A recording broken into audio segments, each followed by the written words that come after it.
Now, so if we go over here, like for example in Genesis 5 verse 22, Enoch walked with God 300 years after he became the father of Methuselah. And then verse 24, it says, Enoch walked with God, and he was not, for God took him. So there's a lesson there. When we walk with God in a sufficiently proper manner, we are going to end up with God. Isn't that wonderful? And this God, we can see what this God's like. Look at the Jewish and Christian scriptures. You can see what he's like. Jesus was God who came to the earth. He had the very same heart, mind, and will of God, the Spirit of God. I don't believe Jesus had a different soul. Now, if God divides himself up, splits personality, multiplexes, that's his choice. So he could be here dealing with the world universe. He could be here dealing with the world universe. Still the same person, still the same soul, same spirit. Maybe divided up in order to deal with all these different things all at once. Could be multiplexed. And then if he wanted to, he could restrict his knowledge of this particular of himself here as opposed to here. This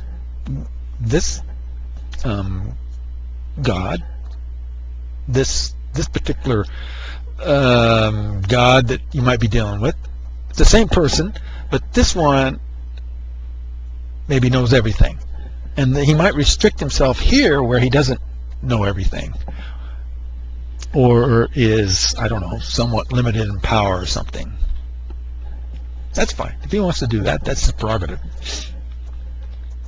So we have Noah here, chapter 6 and 7, where God sees that the whole world is just very corrupt and evil, and people are just constantly thinking of evil and dwelling on evil and doing evil, and he just gets really kind of, I guess, sick about the whole thing and decides to just destroy the whole earth except for Noah and his family. And so he goes ahead and does that. And before he does that, though, he has Noah build a big old boat. It's like the size of a cargo ship, similar shape as your smaller cargo ships, more normal ones that we used to have. Now they're just this huge, but still, it's a similar shape to that, I guess. And he has Noah build the ark, and I imagine people came and probably laughed at him. And Noah builds it, and his family helps him, and then he has Noah put all these different animals in there. Probably, maybe mostly small animals, small ones. You don't have to get the biggest ones. Maybe a bunch of eggs and things, stuff like that. I believe he can fit all the mammals in the ark easily. You're not talking getting really big ones. And he gets in there, and the flood comes, and the waters, I believe, come from underneath the mantle and also from above the atmosphere. And I believe the mantle breaks apart. There's a lot of water underneath and high pressure, and the earth is fairly flat, and there's a water canopy over the whole earth. I believe it kind of like turned the earth into kind of like a greenhouse. So you had sort of like a jungle covering much of the earth. So you have lots of oxygen, high oxygen content, higher air pressure, I think because of this water, maybe a kind of an ice mantle or something, the pushing down. And so it's like a hyperbaric chamber. And so people could live and heal and grow. So they were living, and also maybe the DNA was a little different. So they would live longer and mature slower. And so when I believe probably what happened was like maybe like an asteroid hit the earth, one or several, and I think it was very cold, extremely cold, this asteroid, just super cold and fairly big. And it caused the so-called ice age to like appear up in certain areas like instantly. That's why you have mammoths that have their food frozen in their mouth, that when you defrost it, you could still eat it. And so anyway, it hits the earth, it breaks this canopy of water above, and then it starts to come down, and it also breaks the mantle and the mantle starts to split and go all the way around, and water was squirting up, and it lubricated the mantle so that it started to kind of create the mountains and the continents and so on and so forth. And I believe that's what happened, basically. So,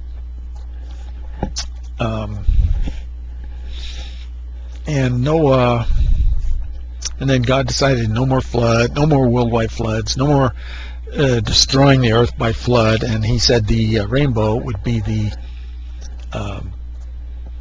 thing that would show everybody that he's never going to destroy the earth by flood again. No, next time it'll be fire. And so Noah got drunk. Well, they planted plants and grapes and things, and so he made some wine, and he did get drunk, and he was naked in his tent, and his youngest son, I think it was, Ham, saw his father naked and told the other two boys, "Hey, look, he's naked, ha ha ha," type of thing, I guess. And the other two boys went backwards and covered up their father and didn't look at his nakedness with a blanket. And then when Noah awoke, he realized what had happened, and he prophesied about his three sons. And this is a prophecy that God has given us to verify his this book, for example, and the Bible, and this story, and these stories, these accounts, as being from God and being reliable. And the prophecy talks about the three different groups of people. One of them will be the servants of the other two groups. One of them will be, you might say, specialists in God, and another one will live in the tents of the God specialists. And so when you look at who descended from these three groups, you see that kind of being the case. I think that the one group, it tended to be slaves and servants all over the world, and the other group tended to have a heavy emphasis on God, and the other group tends to kind of inhabit the tents of Shem. And so it looks that way. I mean, it looks like that's what happened. I'm not saying that this is restricting us. Only the people of Semites or the people of Shem can have to do with God. But there's a certain beginning and fundamental foundation in that group of people about God, about the real God. And actually, a lot of those people are into all types of, a lot of things in regard to God, whether it's true or false, came from that group, the Shemites, I think. But then the Japhetites, they don't really have much original as far as God, but they've adopted a lot of the stuff of God from the Shemites, from those people. And anyway, so there's a prophecies there. You can kind of look at them, chapter 9, verse 25, and so on, or 18 to 28, and you can kind of look in history and so on. You can see it actually worked out like it said, because this is one of the proofs of the Bible, the Jewish and Christian scriptures, is all these prophecies about all these different things, events, people, nations, races, countries, wars, empires, the Messiah, the end of the world, you name it. And just generally how life really works too. It says when you live a certain way, then this happens. If you live the other way, that happens. So there's just so many different ways to know that this is from God. And these people running around who believe there's no God and think we're all just an accident, they are very deceived by so-called experts and scientists. When you start looking at, like, I think it's Dawkins. I bought different things by these evolutionists, and like, I don't know if it's Dawkins, something like that, but I'm looking at some of their stuff, and especially this one guy, and he's famous and supposed to be an expert and put out a lot of materials, and, you know, supposedly proving evolution is correct, and the non-believer, the Christian people are fools. And I look at his stuff and I'm thinking, it reminds me of like Islam. a whole lot of rhetoric, but just a bunch of smoke and mirrors. No real credentials, no evidence to speak of, nothing solid. It's like a fog. It's like a puff of breath of, just a puff of air coming out of your mouth, but no flesh and bones. So, and it's the same with, like I said, Islam. I mean, I see a lot of rhetoric coming out of the Quran. I consider becoming a Muslim. I read the whole thing. I mean, if it had proof and evidence, if it was an excellent religion, if it had a good God who had a reward at the end of the day, I'd be probably a Muslim right now. But it has no proof and evidence, no credentials in, I'd say, any category. Nothing. Just a lot of rhetoric.